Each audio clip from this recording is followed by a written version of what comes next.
So a few years ago, I was basically done with the major responsibilities of my family.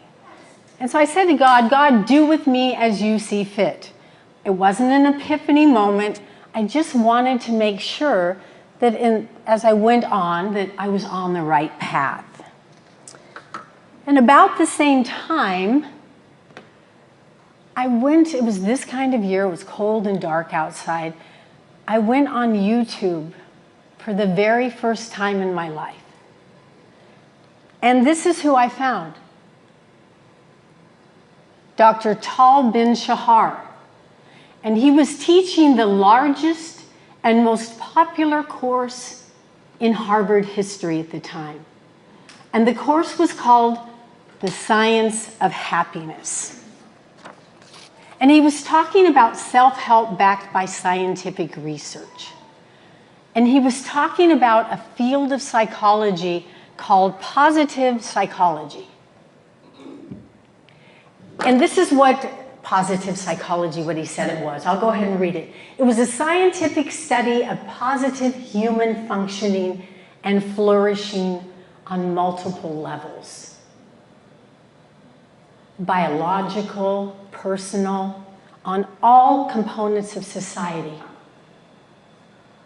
This was a new field of psychology that was wanting to help people and society thrive. And the gentlemen who put this together, they weren't graduate students. These were seasoned experimental researchers, learned helplessness.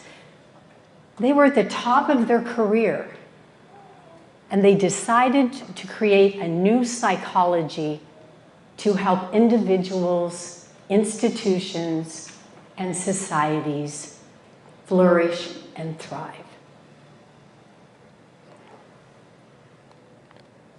Fast forward 1 year later, I'm in the Berkshire Mountains in an old monastery, enrolled in a year-long certification program in positive psychology, led by my YouTube professor, Dr. Tal Ben-Shahar. And so I find myself in an old chapel/lecture hall. I can still see where the Holy Family was, crucifix. And Dr. Ben-Shahar is beginning his lecture, and he says, we need more research in gratitude. And me over here, are you kidding me? Gratitude? What do we need to know about gratitude? Didn't make sense. Second day, we need more research on gratitude. We need more research. Positive emotions. First time they'd ever been studied. Now I'm here for a week in Massachusetts. I'm going to go home, and then I'm going to come back later. This is a long program. But in my first week there, by the 5th or 6th day, we're having a group discussion. And my YouTube professor is sitting there. And it's as if he was saying, you know what's going to happen, right? Karen Shaw, we need more research on gratitude. By the end of my week there, I had a meeting with Dr. Ben-Shahar. And I said, I'm going to incorporate gratitude into my PhD research. He looked at me and he went, great. 2 months later, I would be receiving my master's in educational psychology, but now I was a budding positive psychologist. And I realized that God had put me right in the middle of a group of leaders and experts in this field.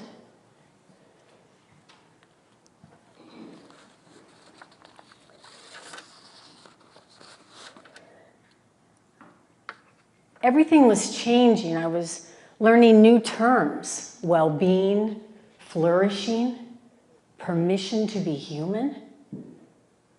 theories about joy leading to happiness. And out of this positive psychology environment is where the gratitude research started. They were studying how to make individuals and societies thrive, and they were studying gratitude. And there was a lot being said about gratitude. Oprah got a hold of it. I had to get this magazine. Come on. How often do you study something that's on Oprah, right? They took the Science of Happiness. Time magazine made a special booklet about it. That was a course that Dr. Bin Shahar had been studying, been teaching. It was all over the place, and the reason was that gratitude was really easy to understand. It made sense. It was easy to understand. Attitude of gratitude. Grateful heart is a happy heart. Give thanks in everything, right?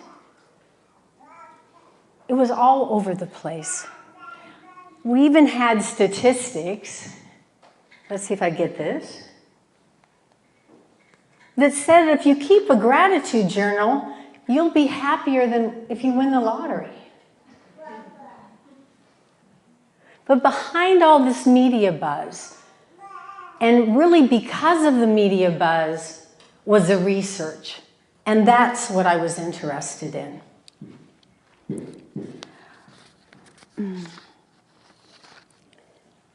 And so I left Massachusetts, and I spent the next few years studying all the major articles and publications that I could find on gratitude.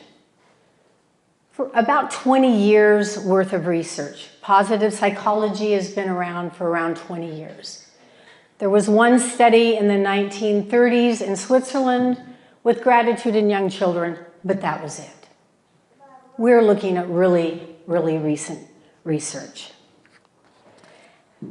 I've read studies from all over the world. People were still trying to understand how to correctly or appropriately define gratitude. But it didn't matter where the studies were conducted, and it didn't matter how you defined it. There was an overriding theme throughout all of the research. And that was that gratitude was a positive modifier. That it changed things in a positive way. And this is the halls in the universities and the researchers in the field globally all coming to the same conclusion. I'm beginning to think this is really a God thing. I'm saying yes, so I've got God happening here all the time because I went to Massachusetts. I'm devoting my life to gratitude. So I'm saying yes. But I always have to be reminded. This is a God thing here. One of my favorite quotes about this, gratitude being a positive modifier, changing things, comes from a couple of researchers out of a University of California where they describe gratitude having a myriad of positive outcomes. That's innumerable.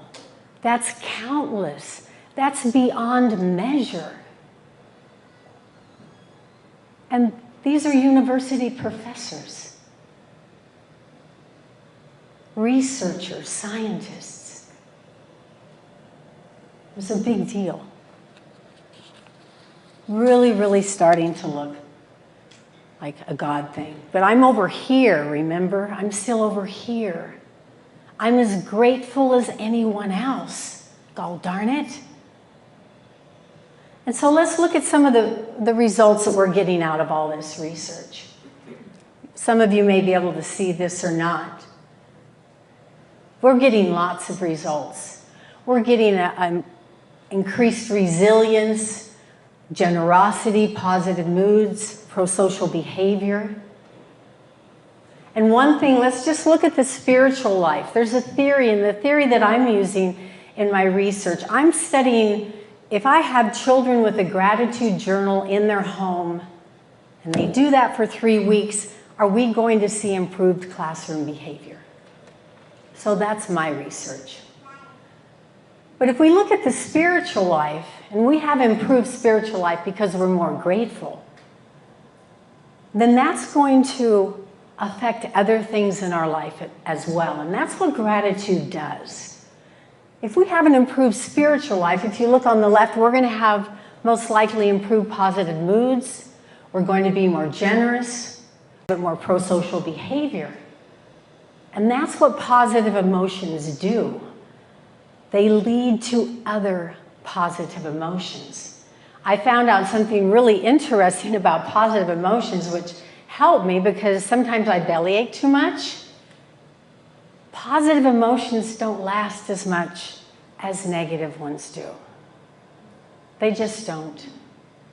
The shelf life on negative emotions is a lot longer. Yeah, so this is a lot of the benefits. And I'm just going to talk about I'm going to talk about a gratitude journal. Gratitude journal is the most popular thing that we use in research. We just have people write in a journal, and then we test their behavior and see what's happening. Now let's see what happens if someone's writing something simple, here it is, like a gratitude journal. It doesn't have to be big, you don't have to write a lot, you can probably draw. My kids in the elementary school, if they don't want to write, they can draw. Because it's the process of setting and thinking of something you're thankful for, that you're grateful for, that's the important thing.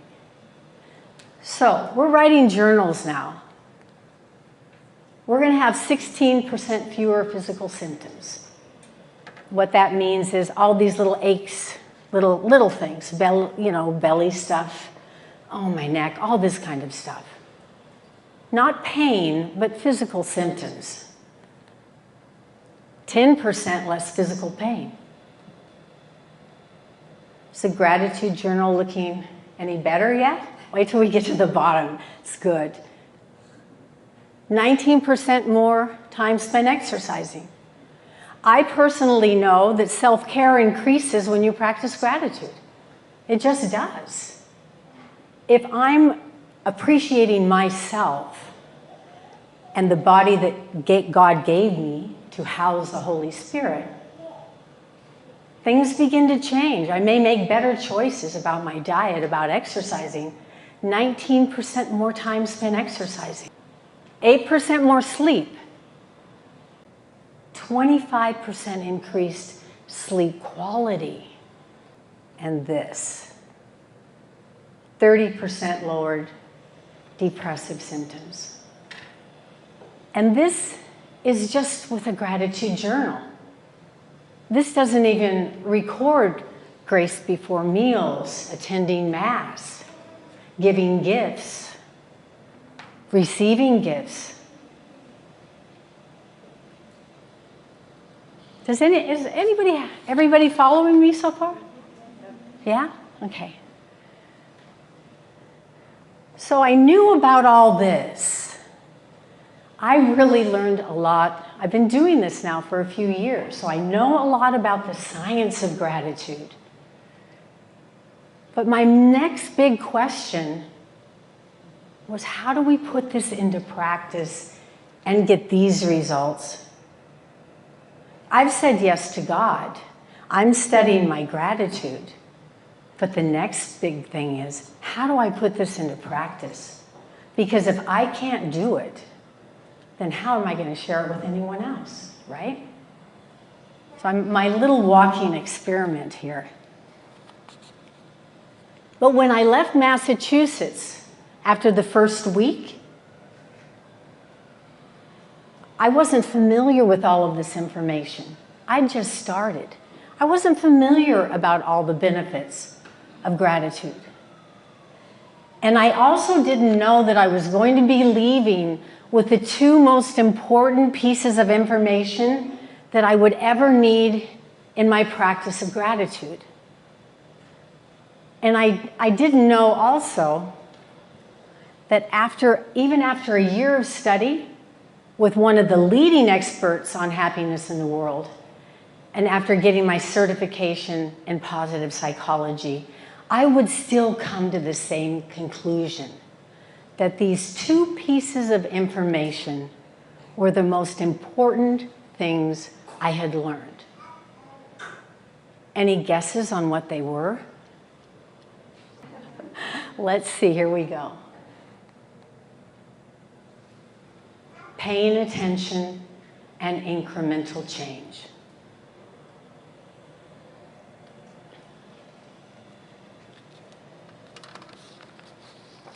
Now, my Miss Grateful as anyone else over here is over here saying, yeah, that's great, I can do that. I can pay attention. I'll get all my birthdays on the calendar, get my cards laid out. I'm paying attention. But that's not the kind of paying attention I'm talking about. It's not the paying attention that my YouTube professor, Dr. Ben Shahar, was talking about. He was talking about a type of checking in, a self-inventory, really finding out what's happening in our lives. I kind of liken it to having a car and checking your oil, getting your Wi-Fi, making sure it's hooked up. I probably spent more time on that than I definitely did wondering why I always got so irritated when somebody did something, right? I put more energy into those kind of things than really checking out myself. So I started to pay attention. I'm being pretty obedient at this time, but I'm paying attention. And what I discovered was that I wasn't always as pleasant as I could be. I had a really wonderful life, and that I just bellyached too much. So I made some adjustments. And I kept at it, and I began to observe my world, how I moved through it. I began to be much more aware of nature, the nuances of life. And because of gratitude, because gratitude was behind this whole journey, right? My yes, my choice to say yes, that I had to begin to pay attention with a sense of gratitude. I had to put gratitude into the mix. And when you begin to pay attention with a sense of gratitude, gratitude leads you to things for you to appreciate. It can't do anything else. You just have to be open to see, hear, to be aware of it. But I really began to be aware of stuff. I'm paying attention with a sense of gratitude. A really good example of this, I have a sizable number of grandchildren, and when they get together, it's like, woo, it's just great. I delight, like Sister Teresa's, I delight in them. But they're noisy, they're rambunctious, and then they're all over the place, and the parents coming, hey, you kid, it's just noisy. And negativity is sometimes noisy, fighting, squabbling. So just recently, they were all together, and, besides a 4- and a 5-year-old coming up and saying, can you help us, negotiate a doll phone? I just sat back and watched. And I watched the older kids. They range from 10 down to little babies. My youngest granddaughter is somewhere here in the room. And I saw the older kids consoling the little ones, helping them out. I saw how they teased each other with playfulness and love. And it made me realize how many good things pass us by on a daily basis that we just don't see. So that's paying attention. I got paying attention. That was okay. But the second one, incremental change. Incremental change was hard for me. I didn't like it. I didn't want to get on that pony and ride. I like things now. It was difficult for me. And it took me a while. Incremental change. This is incremental change. It's not very interesting. It's slow. You don't see it happening. The rewards you get are few and far between, and it's just slow, and I didn't like it. So, God working on me more and more. And then I got it. I got it when I was ready. I said, okay, I understand now. And there were two main points about incremental change. Let's see if I can do this. I needed to trust the process. Impatient me, I have to trust the process. Because most change is incremental, so why fight against it? Even though I start out at point A, I'm not seeing where point B is 100%. I just have to trust the process. Be still and know I am God, right? Trust the process. The second point I learned, you'd think I would know this, but I didn't, was have patience. Wow. I didn't know I was so impatient until I learned about incremental change. The boulders that come down off the hill just don't come down off the hill. They're jostled, they're moved through time. So now I know a lot about gratitude, and I'm paying attention with a sense of gratitude. I'm trusting the process, and I'm being patient. And when I'm not being patient, I just remind myself, slow down, Sister Ballister. All change is slow. I was doing good, but I wasn't doing great. Something wasn't right yet. I found an article from 2010, and they talked about some higher order of gratitude. They talked about gratitude as a life orientation. They even had 8 different characteristics that you needed to do to get to this gratitude extraordinaire place.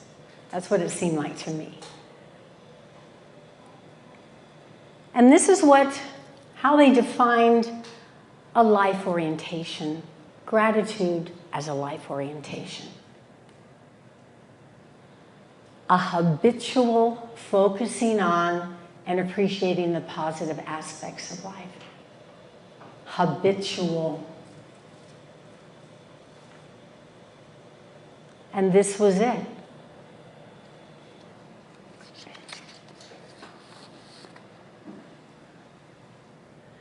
This is being thankful in everything, isn't it? Habitual practicing of gratitude. So me over here, I'm over here now. Because we can always be grateful. We may not be grateful for what's happening to us, but we can always have that sense of gratitude, that presence of gratitude in our hearts and how we look at the world. And when we do that, gratitude will always lead us, always, to something that we can appreciate. So thanks for listening, and God bless everybody.